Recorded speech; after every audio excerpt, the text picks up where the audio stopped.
Welcome to Two Gay Tuesdays on QueerPublicRadio.com. On Two Gay Tuesdays, we will discuss news and events happening in our world. Much of it will be related to our lesbian, gay, bisexual, transgender, questioning, intersex, and allied communities.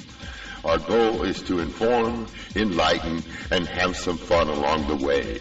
Join Kali and Tom and occasional guests as we explore our world in hopes of making it a better place. Most of our content will show a great need for more understanding and love involving the treatment of our fellow human family members. All human family members. On with the show. Hello and welcome to Two Gay Tuesdays. Today is November 20th, 2012. It's currently 8 p.m. on the East Coast of the United States and 5 p.m. on the West Coast of the United States. What time is it in Hawaii, Kali? Aloha, y'all. It is currently just after 3 p.m. in the Hawaiian Islands. That just sounds so professional. Well, I like for us to have at least a little class around here. Yeah, might as well. That's for sure. So how's your week been, Colleen? Oh, well, it's a busy week in this household with a certain holiday coming up. I know you've been cooking. I just know from personal insight, it's not no ESP or nothing. I talk to him on the phone, other than the show sometimes. Occasionally he calls me and we chit-chat. And he's just been cooking up a storm, little old Susie Homemaker. I know there's got to be an award on his front yard sign or something going on there. Oh, boy. I'll get you for that, buddy.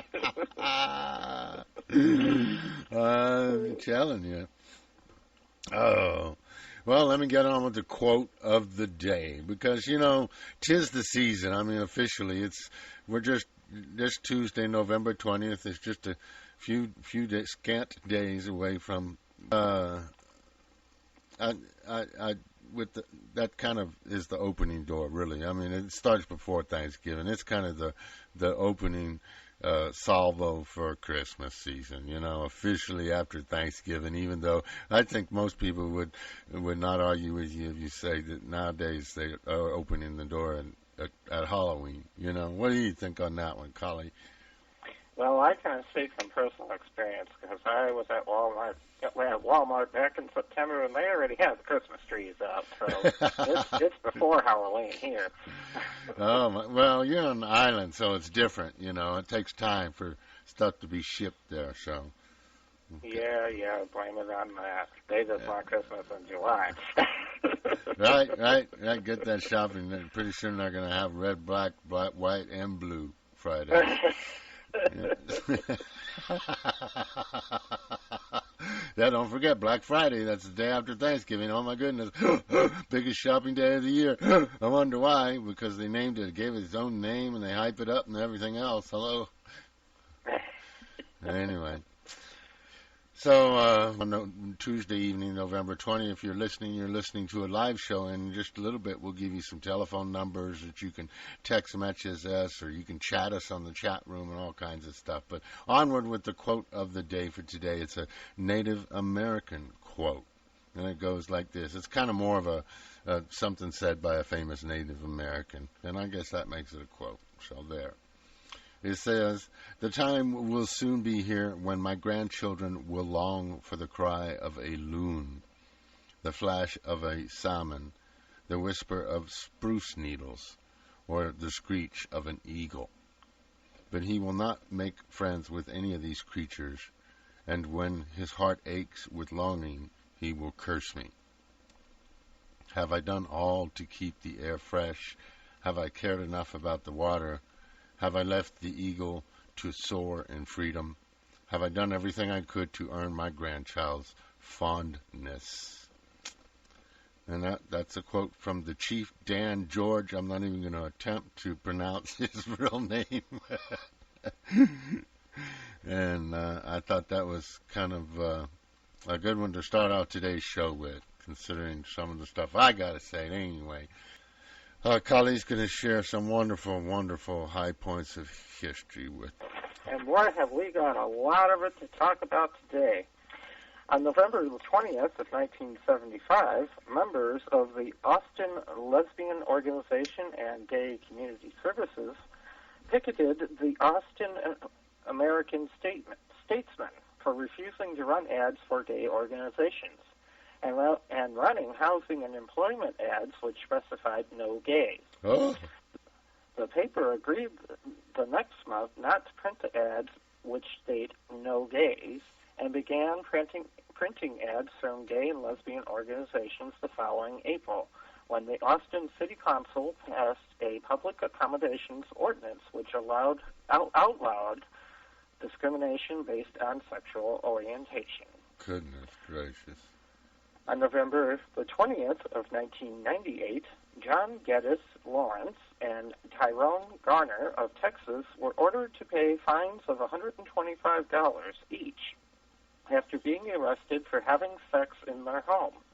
The couple refused to pay and announced they would challenge the Texas sodomy law.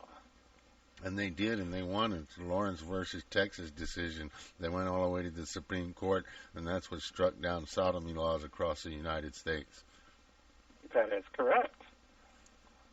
On November the 21st of 1981, Sergeant Charles Cochran, a 14-year veteran of the New York Police Department, created shockwaves by testifying before a New York City Council hearing in favor of a gay rights bill. Following on the testimony of a Patrolmen's Benevolent Association vice president who denounced the bill and declared he didn't know any homosexual police officers, Cochran stunned those present by announcing, "I am very proud of being a New York City police officer, and I'm equally proud of being gay." Cochran's public testimony led significantly toward the official formation of the Gay Officers Action League Inc., a.k.a. GOAL New York, which became the first official police fraternal society in the world to represent LGBT professionals within the criminal justice system. Since that time, similar organizations for LGBT law enforcement officers, criminal justice professionals, as well as firefighters and EMS personnel have been established around the world. Wow. It all started there, folks. On November the 21st, 1997, the University of California Regents voted to extend domestic partnership benefits to partners of lesbian and gay employees. And on November the 23rd of 1996, Elton John was honored as the founder of the Elton John AIDS Foundation at a gala celebration celebrating the 25th anniversary of the Los Angeles Gay and Lesbian Center. On November the 23rd of 1998, the Georgia Supreme Court voted 6-1 to overturn the state sodomy law. In the majority opinion, Chief Justice Robert Benham wrote, and I quote, "We cannot think of any other activity that reasonable persons would rank as more private and more deserving of protection from governmental interference than consensual private adult sexual activity," close quote. Since the decision was based on the Georgia Constitution rather than the United States Constitution, the decision could not be appealed. And finally, on November the 24th of 1997, the Associated Press reported that Edgehill United Methodist Church in Nashville, Tennessee, announced that no weddings would be performed there until same-sex couples were given the right to be married there. Mahalo. Awesome news and events in the history. History's so important. We got to remember, that we got to where we got on stepping stones, and we need to not forget those stepping stones. Otherwise they might not be there. You know.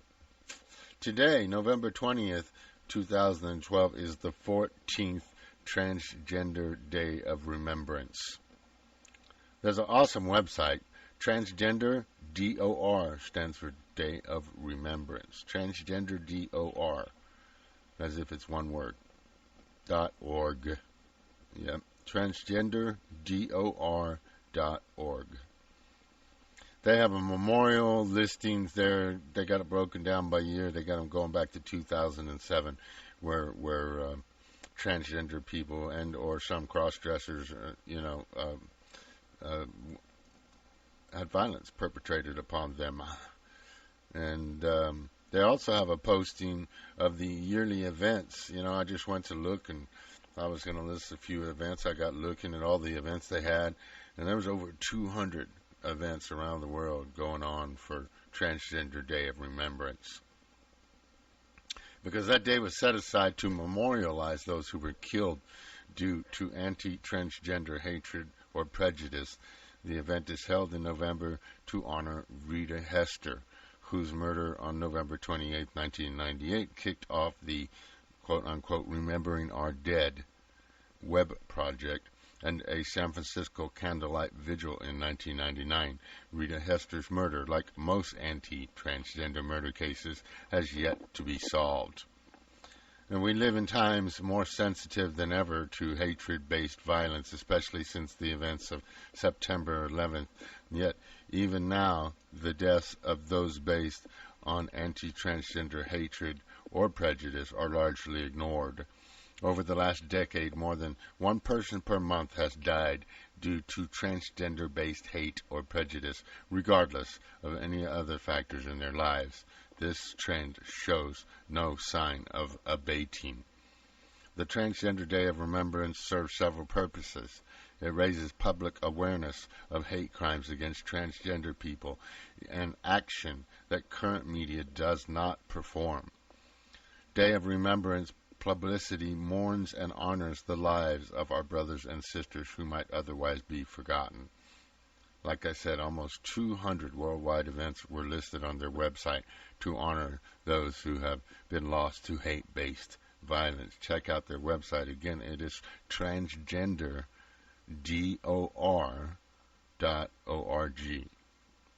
Transgender Day of Remembrance. Transgenderdor.org. I wanted to find out what Thanksgiving really means, and so for my comment of the day, I got to tell you that as far as I consider it, I am the farthest thing from a religious person, and I, for one, believe that we ought to be thankful every day of the year, not on some specific day or religious holiday. Whatever happened to treating your fellow man with respect and dignity? Whatever happened to a basic please and thank you? So as you enjoy your turkey and your football and your pecan pies this Thursday, keep this in mind about Thanksgiving. Thanksgiving is a holiday celebrated primarily in the United States and Canada. Thanksgiving is celebrated each year on the second Monday of October in Canada and on the fourth Thursday in November in the United States. Because of long-standing traditions of holiday, this celebration also extends to the weekend that falls closest to the day it is celebrated. Several other places around the world have observed similar celebrations. Historically, Thanksgiving has had its roots in religion and cultural traditions. Today, Thanksgiving is primarily celebrated as a secular holiday. But that wasn't what bugged me. I wanted to give you a little history. Prayers and thanks and special Thanksgiving ceremonies are common amongst all religions after the harvest and at other times. The holiday's history in North America is rooted in English traditions dating from the Protestant Reformation. It also has aspects of a harvest festival, even though the harvest in New England occurs well before the late November date of the holiday. In English tradition, the days of Thanksgiving and special Thanksgiving religious services became important during the English Reformation in the reign of Henry VI, and in reaction to large number of religious holidays on the Catholic calendar. Before 1536, there were 95 church holidays, plus 52 Sundays, when people were required to attend church and forego work, sometimes pay, for expensive celebrations. In 1536, reforms reduced the number of church holidays to 27. But some Puritans, the radical reformers of their age, wished to completely eliminate all church holidays, including Christmas and Easter. The holidays were to be replaced by specialty days of fasting or days of Thanksgiving, in response to events that Puritans viewed as acts of special providence, unexpected disasters, and threats of judgment from on high, called days of fasting and days of Thanksgiving, were viewed coming from God. For example, days of fastings were called on account of drought in 1611, floods in 1613, and plague in 1604 and 1622. Days of Thanksgiving were called following the victory of the Spanish Armada in 1588 and following the deliverance of Queen Anne in 1705. An unusual annual day of Thanksgiving began in 1606 following the failure of the Gunpowder Plot in 1605 and developed into Guy Fawkes Day. This information was furnished by Wikipedia.org. Guy Fawkes Day, huh? Well, I'm not going to touch that with the 10-foot pole. We're going to move right on. We're going to move right on to the non-gay news. Yeah. You do that so well. I tried and tried and tried. You're just too old. You ain't got that much wind left in you. Gee, thanks, buddy. Well, Tom, in another case from the same old crap file. Well, how rude! As President Obama prepares for his second term, he will face at least one formidable foe in his campaign against Judeo-Christian values. Following the election, Catholic bishops around the nation made it clear that on at least two fronts they will stand firm against the government, the Department of Health and Human Services contraception mandate, which requires employers, including Christian businesses and organizations, to provide health insurance that includes free sterilization and abortion-causing birth control pills, and the legalization of same-sex marriage. New York Cardinal Timothy Dolan, head of the U.S. Conference of Catholic Bishops, said that while Catholic leaders are working hard towards a resolution of the Church's conflict with the federal government over the mandate, they would in no way compromise on issues vital to the faith of Catholics. The only thing we're certainly not prepared to do is give in, Dolan told reporters on November the 12th, at the November the 12th bishops' meeting. Quote, we're not violating our consciences. I would say no door is closed except for the door to copulation, close quote. So far, scores of religious colleagues and nonprofits, a majority of them Catholic, have sued to stop the implementation of the mandate, and an increasing number of Christian-owned private businesses are joining the suits, paying heed to the Council of Church Leaders nationwide who advise that Christian doctrine and teaching prevent believers from following the mandates. Archbishop William E. Laurie of Baltimore, who leads the bishops' ad hoc Religious Freedom Committee, told the Catholic News Agency that with the election behind the nation, the HHS mandate is what we're actually concretely have to deal with now, and as it stands, certainly we would not be able to live with it. That's just not who we are, and we don't find it appropriate for any government to draw lines in our mission where we don't draw them. Archbishop Salvatore J. Cordileone of San Francisco, who leads the U.S. Catholic Bishops' Marriage Defense Subcommittee, expressed his disappointment over the outcome of marriage initiatives in Maine, Minnesota, Maryland, and Washington State, telling reporters at the bishops' meeting it was unfortunate that a lot of our people view these issues politically rather than through the lens of the gospel. And to all of this, I say, when will these old white men in robes get it through their stinking heads? We are gay, and we are everywhere. We are part of this human family, and we should have the right to marry who we want. That being said, not all of us want a big church wedding. In fact, many of us want a small civil ceremony. I, for one, am tired of these church leaders, and I use that in quotes, telling me who I can and can't love. This is 2012, after all. There is a distinct difference between a church wedding and a civil marriage. Yeah, that's right, and don't you forget it. Jeez.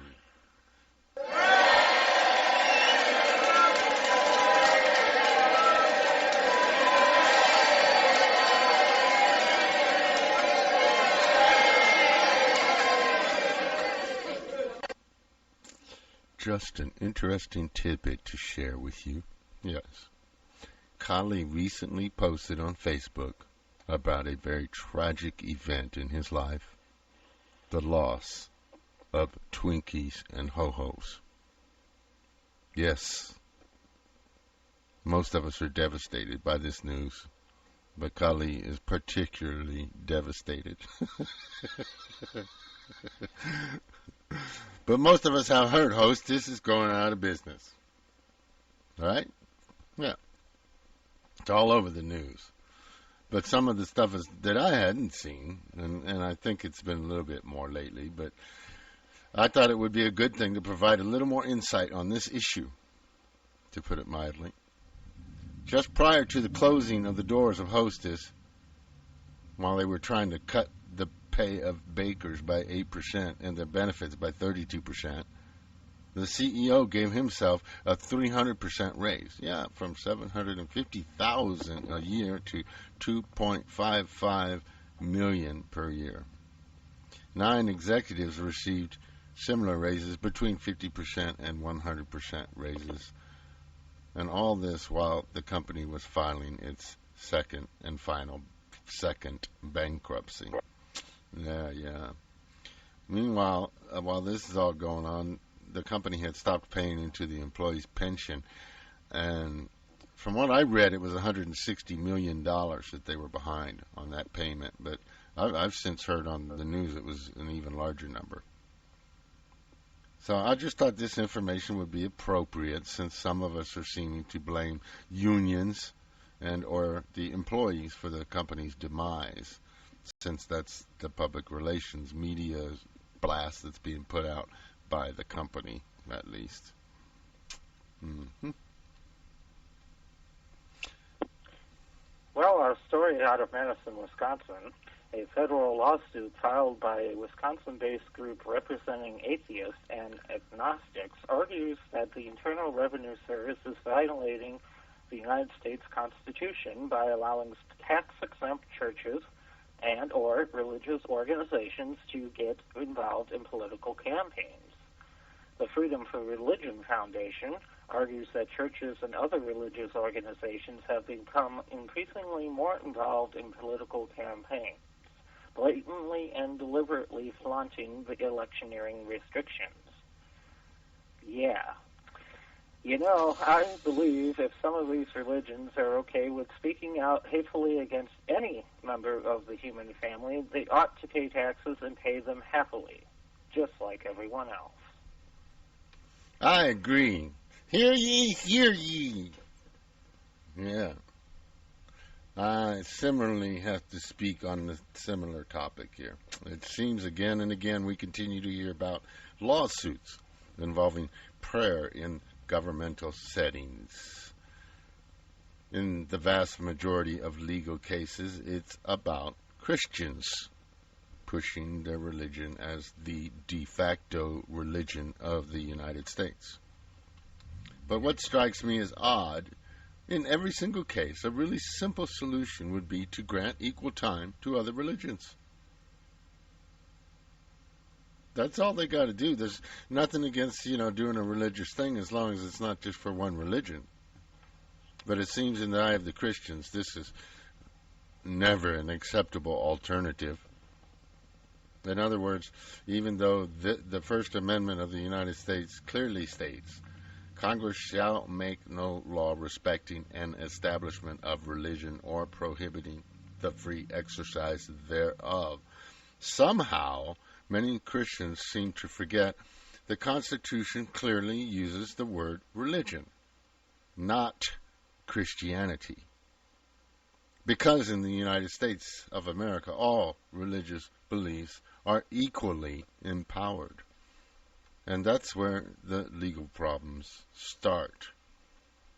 For example, for the last 50 years, a high school in Georgia has had prayers said prior to every football game with the team and over the loudspeaker on the PA system.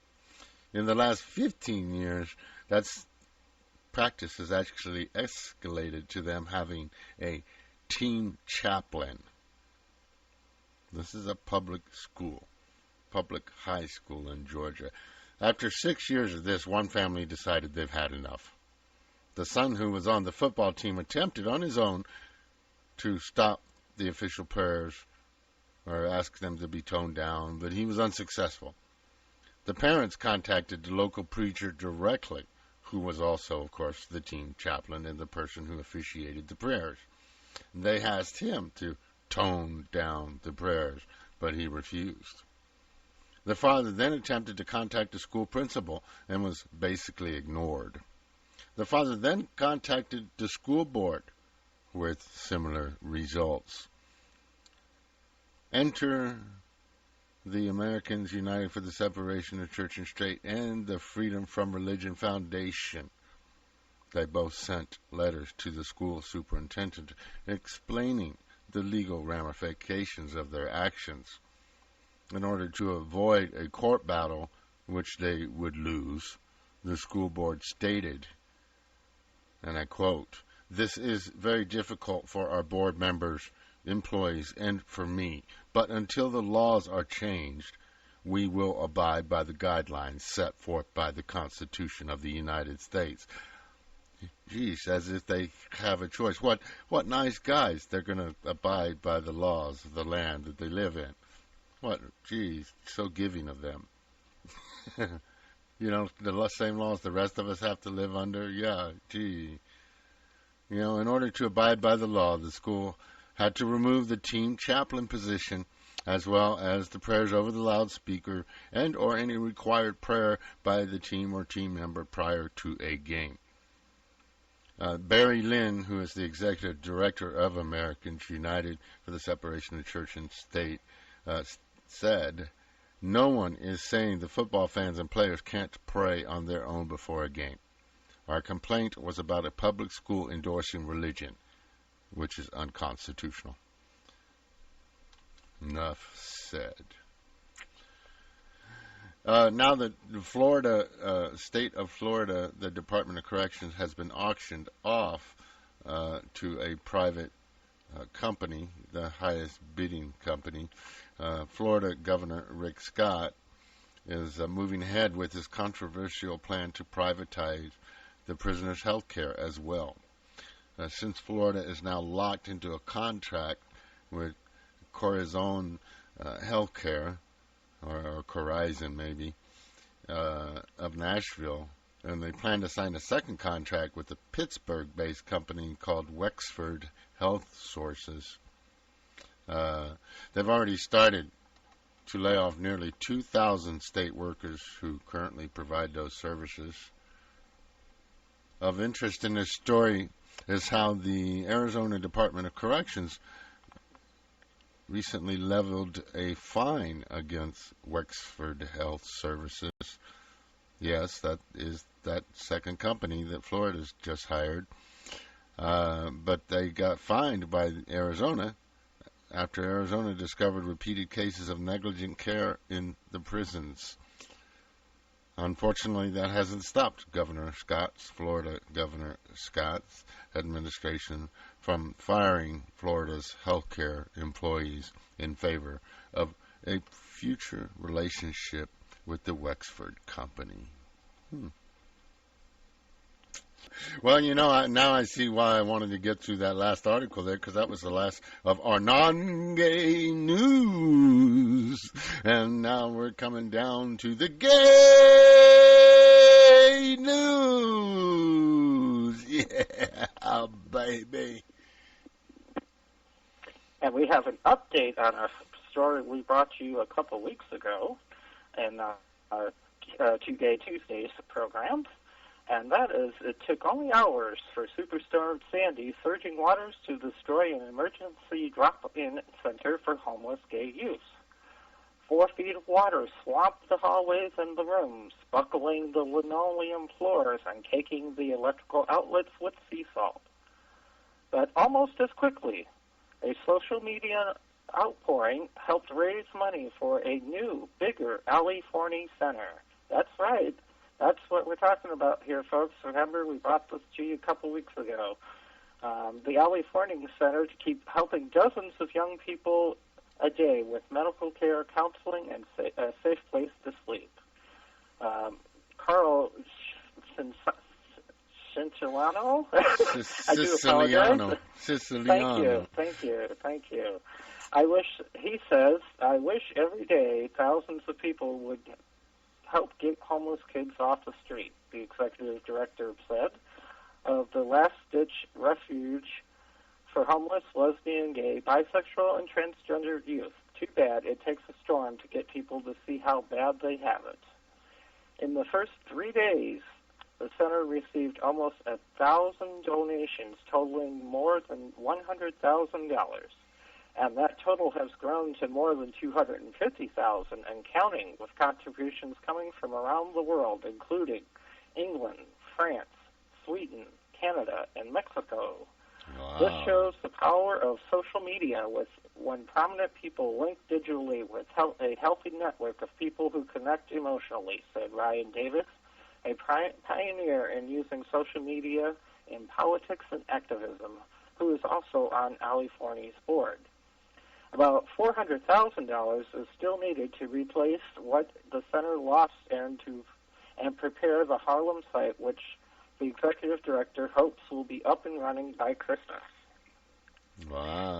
Just a little bit of a backstory on this story. Ali Hisham Forney, born October the 12th of 1975, passed away on December the 5th of 1997. Was an African-American transgendered youth. He was a peer counselor and advocate for homeless, lesbian, gay, bisexual, and transgender youth, and was killed on the street in Harlem. The Ali Forney Center for Homeless LGBT Youth was named after him when it opened in June of 2002. Rejected by his family at the age of 13, he was put in a group home for which he soon ran away. He was in a series of foster placements, but found the streets preferable. He prostituted himself for survival.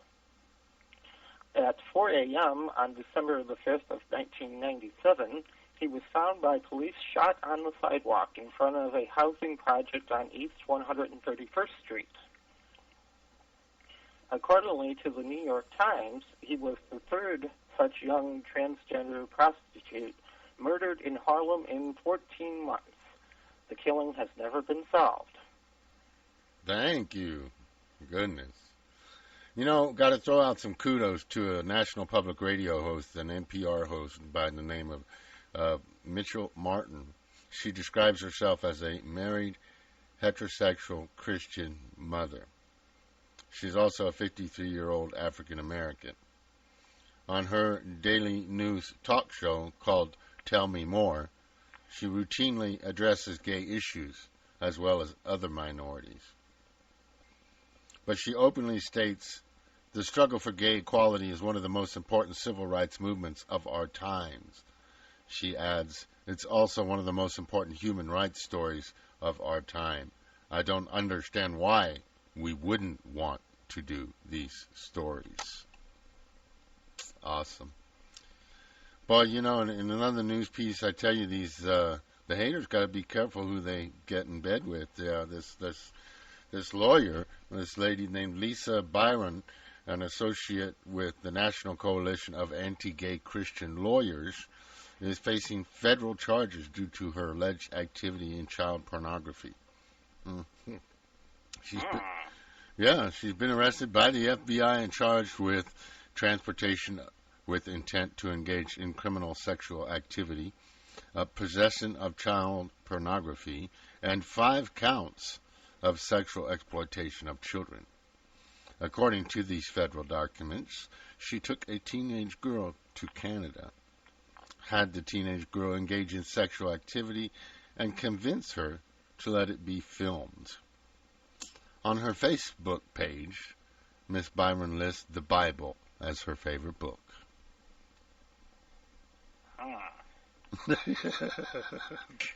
And they say we're the bad folks. That's right. Yeah. Well, the folks at Huffington Post shared the following story with the world, and I personally think this is awesome news. And the story goes like this. More bad news for the Boy Scouts of America, or BSA, as a major donator has announced plans to sever funding to the organization on account of its controversial anti-gay policy. The United Parcel Service, or UPS, Inc., will soon adopt a non-discrimination policy that disqualifies the Boy Scouts of America from future funding. The Gay and Lesbian Alliance Against Defamation reports UPS follows the Intel Foundation in withdrawing corporate sponsorship from the Boy Scouts of America, GLAAD officials note in an email statement.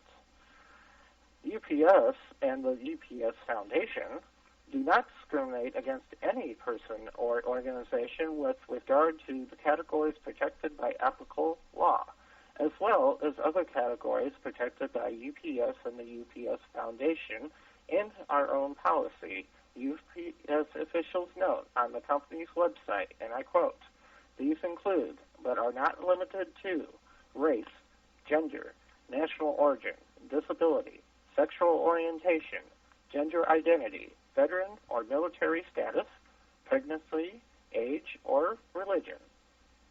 Among those to applaud the UPS move was Zach Walls, the Iowa student whose impassioned pro-gay marriage speech to his state's legislature became the most watched political clip of 2011 on YouTube after going viral twice last year.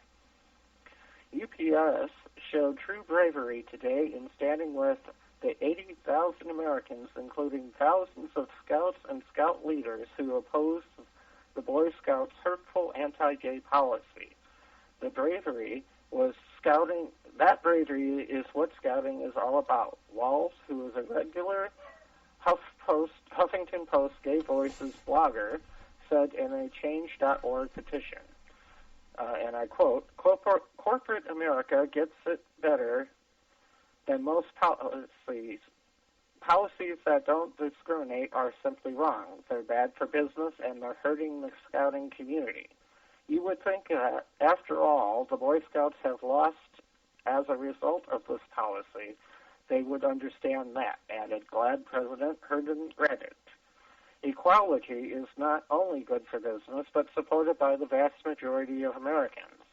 The time is now for the Boy Scouts of America to end this outdated and unpopular ban before the other corporate funders pull dollars and scouting families drop their support. The petition also noticed that the UPS gave more than $150,000 to Boy Scouts of America, despite the organization's policy banning gay scouts and leaders from participating just 2 years ago. Yeah, take that, you bullies. Boy Scout bullies, that's what they ought to be called. Well, applause to UPS. Applause.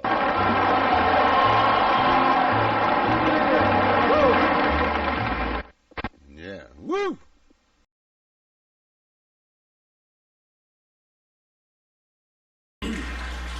Good evening, Mr. Chairman. My name is Zach Walls. I'm a sixth-generation Iowan and an engineering student at the University of Iowa, and I was raised by two women. My biological mom, Terry, told her grandparents that she was pregnant, that the artificial insemination had worked, and they wouldn't even acknowledge it. It actually wasn't until I was born and they succumbed to my infantile cuteness that they broke down and told her that they were thrilled to have another grandson. Unfortunately, neither of them lived to see her marry her partner, Jackie, of 15 years when they wed in 2009. My younger sister and only sibling was born in 1994. We actually have the same anonymous donor, so we're full siblings, which is really cool for me. And I guess the point is that our family really isn't so different from any other Iowa family. When I'm home, we go to church together, we eat dinner, we go on vacations. But we have our hard times too. We get in fights. Actually, my mom, Terry, was diagnosed with multiple sclerosis in 2000. It is a devastating disease that put her in a wheelchair, so we've had our struggles. But, we're Iowans. We don't expect anyone to solve our problems for us. We'll fight our own battles.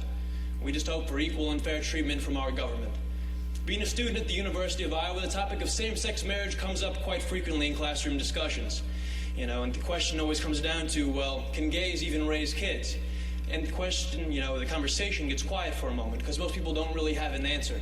And then I raise my hand and say, actually, I was raised by a gay couple, and I'm doing pretty well. I scored in the 99th percentile on the ACT. I'm actually an Eagle Scout. I own and operate my own small business. If I was your son, Mr. Chairman, I believe I'd make you very proud. I'm not really so different from any of your children. My family really isn't so different from yours. After all, your family doesn't derive its sense of worth from being told by the state, you're married, congratulations. The sense of family comes from the commitment we make to each other, to work through the hard times so we can enjoy the good ones. It comes from the love that binds us. That's what makes a family. So what you're voting here isn't to change us. It's not to change our families, it's to change how the law views us, how the law treats us. You are voting for the first time in the history of our state to codify discrimination into our Constitution, a Constitution that, but for the proposed amendment, is the least amended Constitution in the United States of America. You are telling Iowans that some among you are second-class citizens who do not have the right to marry the person you love. So will this vote affect my family? Would it affect yours? Over the next 2 hours, I'm sure we're going to hear plenty of testimony about how damaging having gay parents is on kids. But in my 19 years, not once have I ever been confronted by an individual who realized independently that I was raised by a gay couple. And you know why? Because the sexual orientation of my parents has had zero effect on the content of my character. Thank you very much. I'm really excited about this next piece. Seattle City Hall is to open on Sunday, December 9th for gay and lesbian weddings. Yeah! Hallelujah. Hallelujah.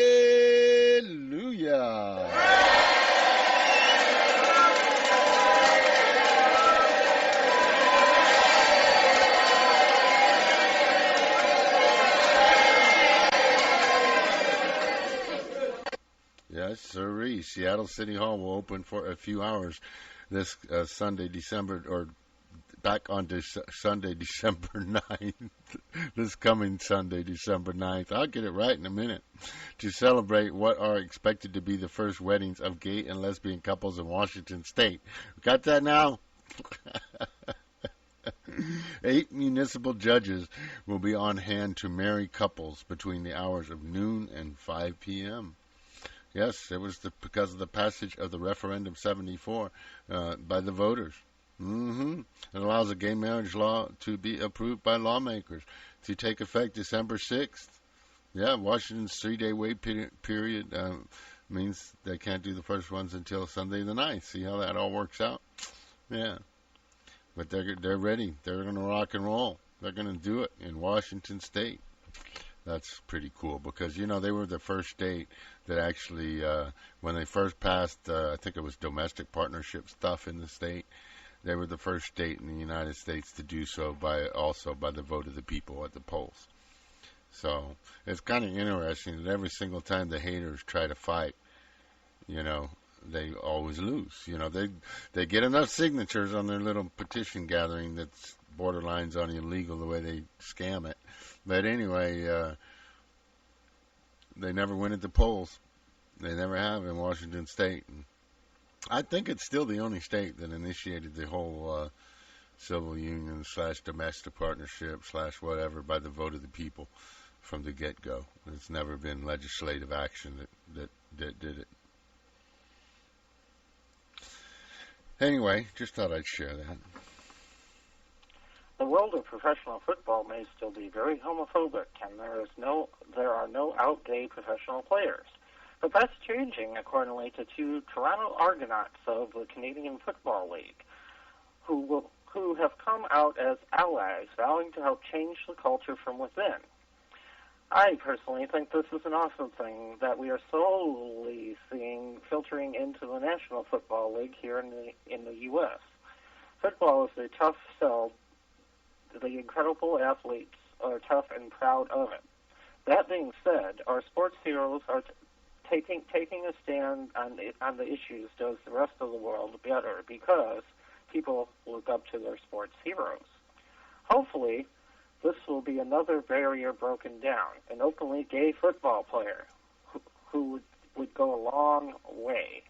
Hopefully, the macho guys in all of our sports leagues will one day realize that they have a whole lot more gay fans than they would ever realize. And some of them might not appreciate that fact. So.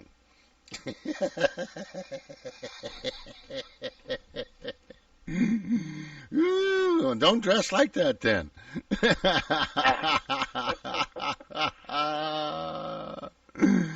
Over in Africa. Now we got to keep this family friendly. I'm moving along.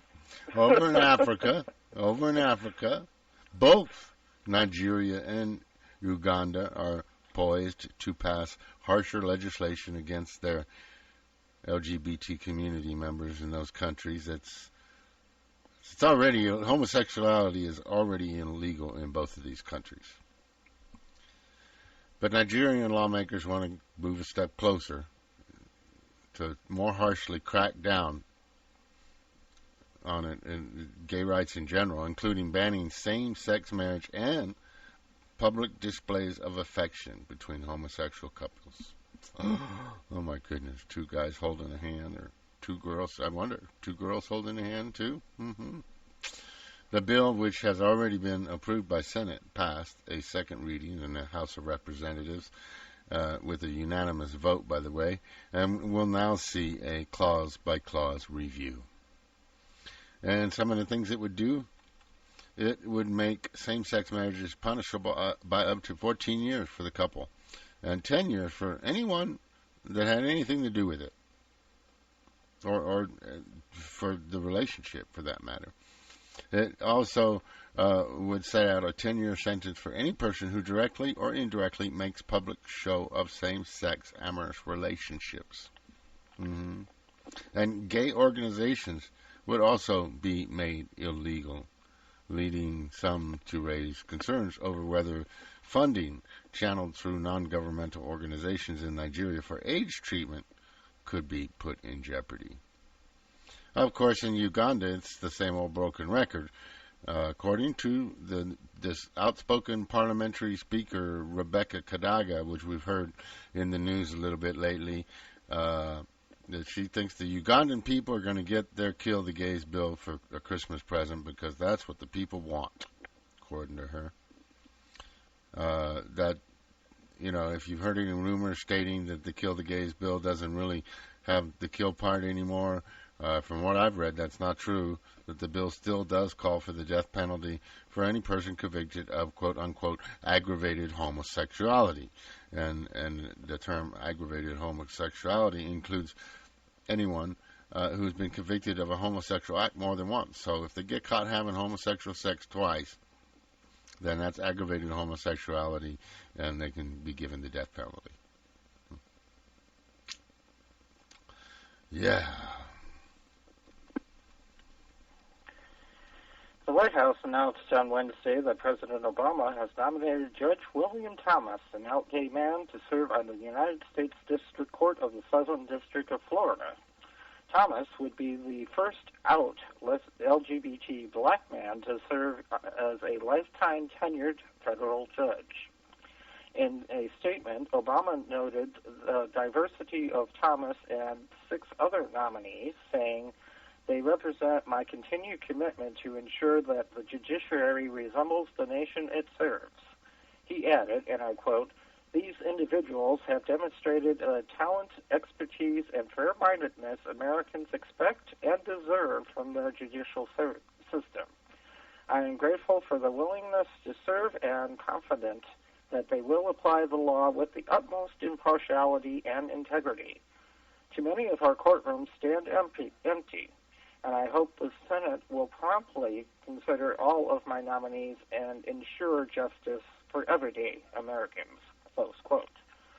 Thomas is the first out LGBT black judge to be nominated by Obama, but if approved by the Senate, he would be the second LGBT black judge. The first, Judge Deborah Botts, also was the first LGBT federal judge. She was nominated by then-President Clinton and sat on the Southern District of New York bench. She took senior status, a near retirement earlier this year.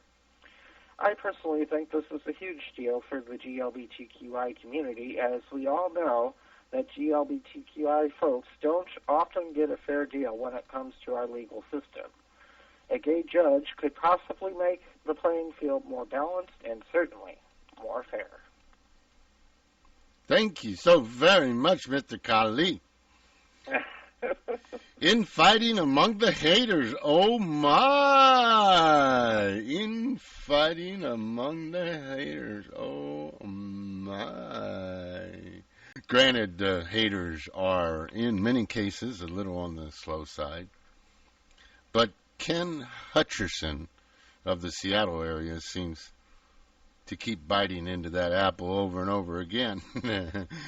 And now he's attacking NOM, yes, the National Organization for Marriage, that they're supposed to be allies, they're supposed to be in bed together. But now he's attacking NOM. Finally, quite frankly, about NOM being racist and trying to create a race-based divide in our country. And quite frankly, that's old news, since NOM was outed on that strategy quite some time ago. There was, I don't remember if it was official documents or a hidden camera or what it was, but NOM got caught, basically stating that that's what it wanted to do, was pit the black community against, the gay community and the white community and cause this racial divide kind of thing. But Hutchison finally caught on, and evidently that's, now he's on the bandwagon for that, even though it's old news. And he wasn't, he was calling it, poo-pooing it when it was initially news, but now all of a sudden it's relevant again. But he states because when NOM came into the Washington State, that they pushed him to the sidelines because they said he was too controversial. And I after following Hutch and seeing some of the stuff he's done, I just couldn't help myself but chuckle when Oh, no. Hutcherson being too controversial? No. Wow, really? Say it isn't so.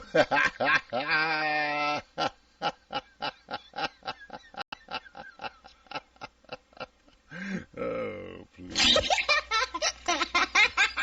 Yeah, really.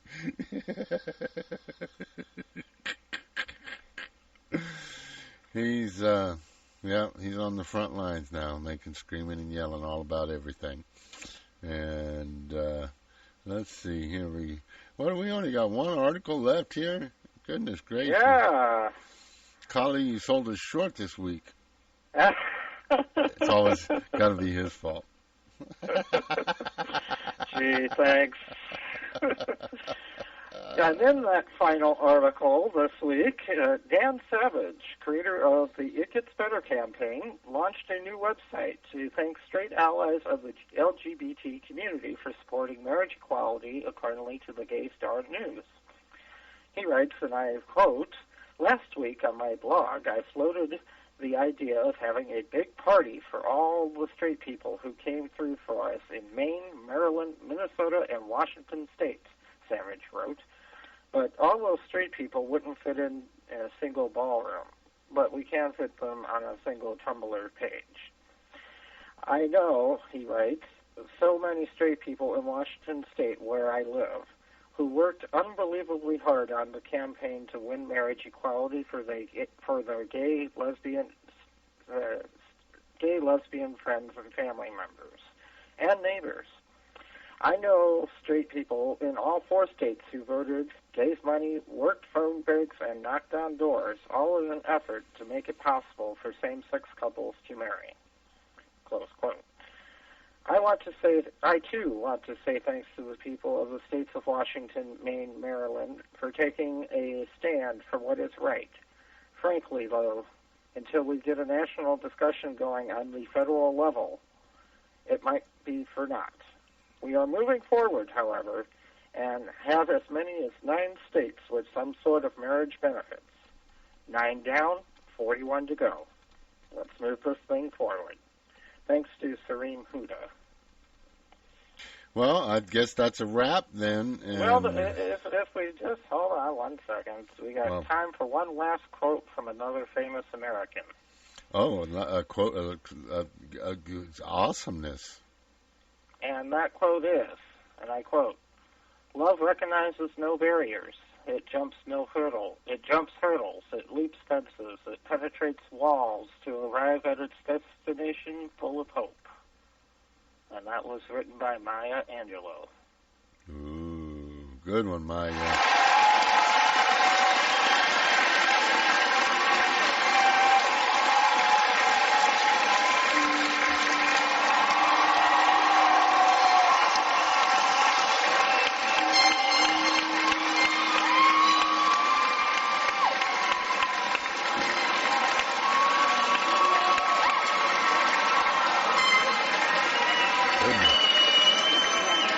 Goodness gracious. Boy, Maya Angelou quotes really get our studio audience really jumping for joy. Maybe we ought to do that more often. I think they're just happy because the show's almost over. I don't know how to take that.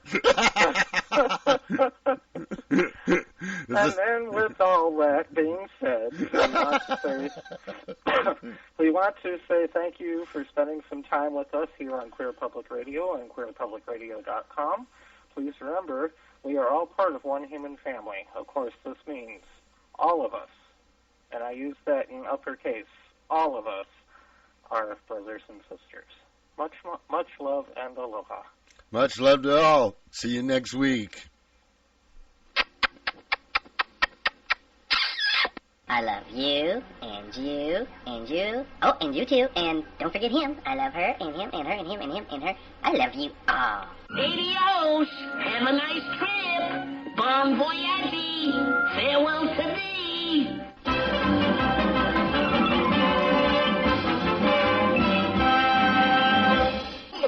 That's all, folks. We'll leave the light on for you.